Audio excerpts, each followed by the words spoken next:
থাকলো, এগুলো কি ব্যাপারে? মুফাসসিরিন কেরাম তাফসীরের কিতাবে লিখেছেন আর 6000 আয়াত হলো আল্লাহ পাক রব্বুল আলামিন কিয়ামত পর্যন্ত মানব জাতির জন্য ওয়াজ করেছেন। বলেন কি করেছেন? একটু জোরে বলেন। ওয়াজ করেছেন আল্লাহ তাআলা। এই আল্লাহ তাআলা মানব জাতির জন্য যে ওয়াজ করেছেন, এই ওয়াজের আল্লাহ তাআলার পদ্ধতি হলো তিনটা। তিন পদ্ধতিতে আল্লাহ তাআলা ওয়াজ করেছেন। বলেন কয় পদ্ধতি? জোরে বলেন কয় পদ্ধতি? তিন পদ্ধতিতে ওয়াজ করেছেন। এক নম্বর পদ্ধতির নাম হলো তাজকির বি আলা ইল্লাহ। আল্লাহ তাআলা ওয়াজ করেছেন আল্লাহর কুদরতের বর্ণনা দিয়া। কুদরতের বর্ণনা জায়গায় জায়গায় দিয়েছেন। এভাবে আল্লাহ তাআলা কিয়ামত পর্যন্ত জাতির উদ্দেশ্যে ওয়াজ করেছেন। দ্বিতীয় পদ্ধতির নাম হলো তাজকির বি আইয়ামিল্লাহ। পূর্বের উম্মতের ঘটনাগুলো তুলে ধরে ধরে আল্লাহ তাআলা ওয়াজ করেছেন। তৃতীয় নম্বর পদ্ধতি তাজকির বিমা বাদাল মউত। মৃত্যুর পরের জগৎ নিয়ে আলোচনা করে ওয়াজ করেছেন। এটা তৃতীয় পদ্ধতি। আমরা স্পষ্টভাবে বুঝতে পারলাম 6000 আয়াত আল্লাহ তাআলা ওয়াজ করেছেন। তিন পদ্ধতিতে আল্লাহ তাআলার ওয়াজ হয়েছে। 2000 আয়াতে আল্লাহ ওয়াজ করেছেন কুদরতের বর্ণনা দিয়া। 2000 আয়াতে ওয়াজ করেছেন আল্লাহ তাআলা পূর্বের উম্মতের কাহিনী তুলে ধরে।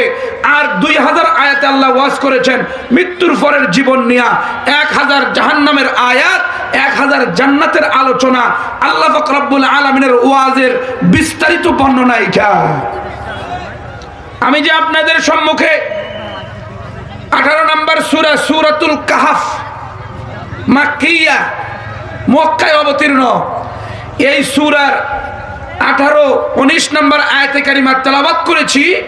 এখানে আল্লাহ পাক রব্বুল আলামিন এই সূরাটা পূর্বের উম্মতের বর্ণনা দিয়া আল্লাহ তাআলা ওয়াজ করেছেন। পূর্বের উম্মত তারা কোন গুণে গুণান্বিত ছিল, কোন স্পেশালিস্ট তাদের স্বভাব ছিল, যে স্বভাবের কারণে আল্লাহ তাআলা তাদের বর্ণনা আমাদেরকে শোনায় দিয়া আমাদেরকে ওয়াজ করেছেন।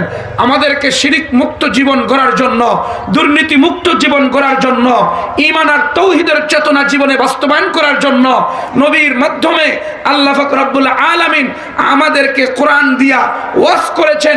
সূরাতুল কাহফের 18, 19 নম্বর আয়াতে কারিমা, ও উম্মত, কিয়ামত পর্যন্ত পৃথিবীতে মানুষের আগমন ঘটবে শিরিক মুক্ত তাওহীদের চেতনা নিয়া, ঈমানের চেতনা নিয়া উত্তীর্ণ যারা হবে তাদের শেল্টার আমি আসমান থেকে দিব।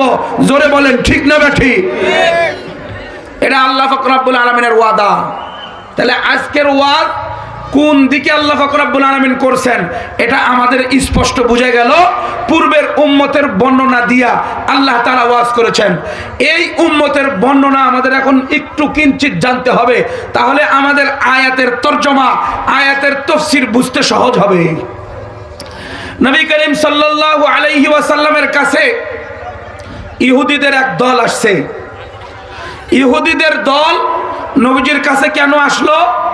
নবীজিকে টেস্ট করার জন্য। নবী কি আসলে নবী কিনা, ওনার দাবি সত্য কিনা, ওনার কাছে কোরআন আসে কিনা, আসলে জিবরাইলের আগমন আছে কিনা, আমাদের তৌরাতে বর্ণনা, ইনজিলের বর্ণনা মোতাবেক মিলে কিনা। এজন্য এক দল ইহুদি তারা একটা প্রতিনিধি কায়েম করে নবীজির কাছে পাঠাইছে 3টা জটিল প্রশ্ন নিয়ে, যে এই 3টা প্রশ্ন তাকে করবা, যদি উত্তর দিতে পারে বোঝা যাবে এটা নবী, সাধারণ কোনো লোক নয়। আমাদের তৌরাতের বর্ণনা মোতাবেক আখিরি নবী, ইনজিলের বর্ণনা মোতাবেক আখিরি নবী। এই প্রশ্ন 3টা নিয়ে তার কাছে যাও। যখন দেখলো মক্কার কাফেররা, মক্কার বড় বড় নেতারা সত্যবাণী প্রচার করা শুরু করেছে আর লিডারদের ক্ষমতা কমতেছে, তাওহীদের আওয়াজ যখন ছড়িয়ে পড়তেছে তখন লিডারদের পাওয়ার লেস হয়ে যাচ্ছে। কি করা যায়? তাকে তো থামানোর দরকার। তার কর্তৃত্বকে বন্ধ না করলে আমরা কেউ টিকতে পারবো না। কি করা যায়? বিভিন্ন রকমের ষড়যন্ত্র। এইটা একটা ষড়যন্ত্র যে তাকে যা প্রশ্ন করো দেখি উত্তর দিতে পারে কিনা। 1 নাম্বার প্রশ্ন, রূহ কোন জিনিসের নাম, রূহ কাকে বলে? দ্বিতীয় প্রশ্ন, এমন একজন ব্যক্তি বাদশা ছিল যে ব্যক্তি যেখান থেকে সূর্য উঠে আবার যেখানে অস্ত যায় পুরা এরিয়ার রাজত্ব করেছিলেন। ইয়াজুজ মাজুজের একটা দল, তারা মানুষের কাছে এসে ক্ষতি করত, মানুষের মাল লুণ্ঠন করত, জান ও মালের হুমকি হইতো। এগুলো সব কিছুর নিরাপত্তা দেওয়ার জন্য ওই বাদশা একটা প্রাচীর করে দিয়েছিলেন। সেই বাদশার নাম ও বর্ণনা আমাদের শোনান। জটিল প্রশ্ন তৃতীয় নাম্বার, সেটা হলো এমন কিছু যুবক ছিল যেই যুবকরা ঈমান লয়া, তৌহিদের আওয়াজ লয়া, শিরকের বিরুদ্ধে, পত্তলিকার বিরুদ্ধে, খোদাদ্রোহিতার বিরুদ্ধে আওয়াজ তুলেছিল। এরা আল্লাহ পাক রব্বুল আলামিনের আওয়াজ আর স্লোগান দিয়া তাগুতকে আর শয়তানকে দাবায় দিয়েছিল। এরা পাহাড়ে যায় আশ্রয় নিয়েছিল। ওই গুহায় যখন ঘুমাইছিল তখন বছরকে বছর 309 বছর পর্যন্ত ঘুমাইছে। আল্লাহ তারপরে তাদেরকে ওখান থেকে বের করে আল্লাহর কুদরত, আল্লাহ পাক রব্বুল আলামিনের ক্ষমতা পৃথিবীর সামনে ওপেন হয়েছিল। সেই যুবকদের বর্ণনা শোনান।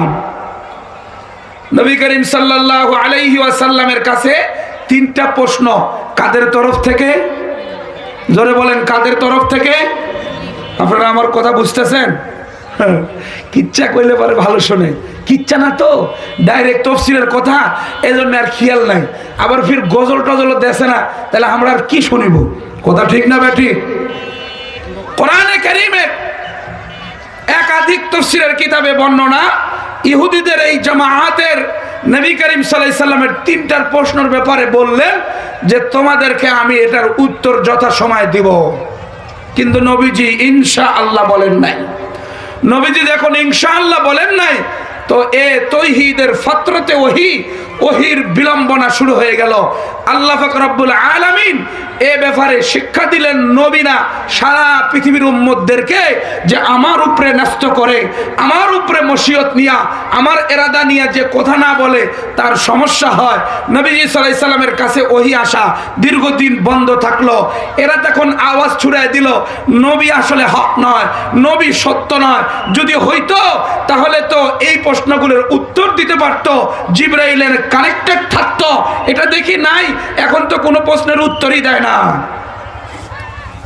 আল্লাহ তাআলা বুঝাই দিলেন, সবক শিখাই দিলেন যে আপনি ইনশাআল্লাহ পড়েন নাই, এজন্য বিলম্বা।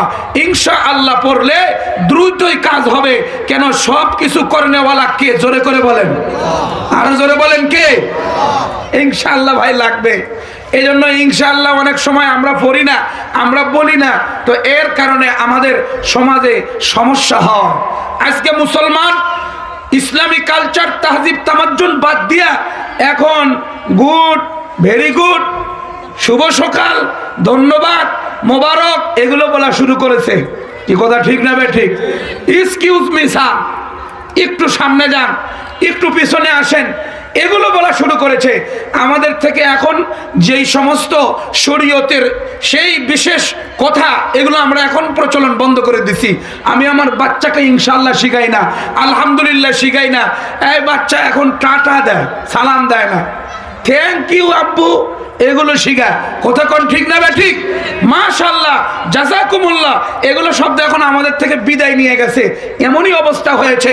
এই কিতাবে লেখা, আশরাফ আলী থানভী রহমতুল্লাহ আলাইহির কিতাবে লেখা, একজন ইমাম সাহেব এই ইনশাআল্লাহ, মাশাআল্লাহ এগুলোরই তালিম দিতেছিলেন। তো একজন লোক ঘোড়া কেনার জন্য মসজিদের সামনে দিয়ে যাচ্ছিল। তখন তো ঘোড়া কেনা বেচা হইতো, এটার প্রচলন ছিল। তো একটা লোক মসজিদের সামনে দিয়ে যায়, তো এখন হুজুর ডাক দিছে, কুদ্দুস ভাই কই যান? ও বাজারে যাইতেছি, ঘোড়া কিনবো। আরে ভাই ইনশাআল্লাহ বলেন না। কই ইনশাআল্লাহ দিয়ে কি করব? পকেটে টাকা আছে, ঘোড়া কিনবো, চলে আসবো, ইনশাআল্লাহ দিয়ে কি হবে? কথা বলেন ঠিক না বে ঠিক? আমাদের সমাজে এরকম লোক আছে না নাই? ইনশাআল্লাহ দিয়ে কি হবে, আলহামদুলিল্লাহ দিয়ে কি হবে, এগুলো তার কোন রকমের সে ধার ধারে না, এগুলোর তক্ক করে না, সে এরকম কথা বলে। এই লোক বাজারে গেছে, বাজারে যাইয়া ঘোড়া চয়েস হয়েছে, ঘোড়া দেখার পরে দাম দরও ঠিক হয়েছে, এখন পকেটে হাত দিয়ে দেখে টাকা নাই। চোর বাটপার আছে না নাই? জোরে বলেন, আছে না নাই? এই চোর বাটপার সব জায়গায় থাকে, পকেটে হাত দিয়ে দেখে টাকা নাই, নিরুপায়, মন খারাপ, কি করবে? আবার মন খারাপ করে বাড়ির দিকে রওনা দিছে। একদম খুবই মন খারাপ। মাগরিবের পর অন্ধকার পুরো ছড়িয়ে পড়ে নাই, আস্তে আস্তে করে আসতেছে। নামাজ শেষ করে ইমাম সাহেব আবার মসজিদের সামনে দাঁড়াইছে, দেখে কুদ্দুস ভাই আইতেছে। কি খবর কুদ্দুস ভাই, মন খারাপ কেন? আর ঘোড়া কিনতে গেলেন, খালি হাতে চলে আসলেন, ব্যাপারটা কি? এখন আর কথা বলে না। কিছুক্ষণ নীরব থেকে বলতেছে, হুজুর তাহলে আপনি শুনবেন? বলেন। কয় ইনশাআল্লাহ। বাজারে গেলাম, ইনশাআল্লাহ ঘোড়া চয়েস করলাম, ইনশাআল্লাহ ঘোড়া পছন্দ হয়ে গেল, ইনশাআল্লাহ পকেটে হাত দিলাম, ইনশাআল্লাহ দেখি টাকা নাই, ইনশাআল্লাহ ঘুরে আসলাম। কি রে এতবার ইনশাআল্লাহ কোস কেনে? কই যে একবার যে কই নাই, এই তো ভেজালটা হইল। আপনার ইনশাআল্লাহ যদি তখন শুনতাম আর তখন যদি ওটার উপরে চলতাম, তাহলে আমার এই বিপদ আসতো না। আপনার ইনশাআল্লাহকে আমি গ্রহণ করি নাই দেখে এ তো একটার পর একটা বিপদ আসতেছে। কথা কন ঠিক না ঠিক? আল্লাহ পাক রব্বুল আলামিন কোরআনে কারীমে নবী সাল্লাল্লাহু আলাইহি ওয়াসাল্লামকে এই বিষয়ের তালিম দিয়ে দিলেন। আল্লাহ পাক রব্বুল আলামিন বলে দিলেন যে নবী আপনি উম্মতকে শিখায় দেন যে কোনো কাজের জন্য আমার উপরে যেন নষ্ট করে, আমার ভরসা দিয়া আমার উপরে তাওয়াক্কুল করে কথা যেন বলে, ইনশাআল্লাহ আমি সেই কাজ করে দিব। জলে বলেন ইনশাআল্লাহ।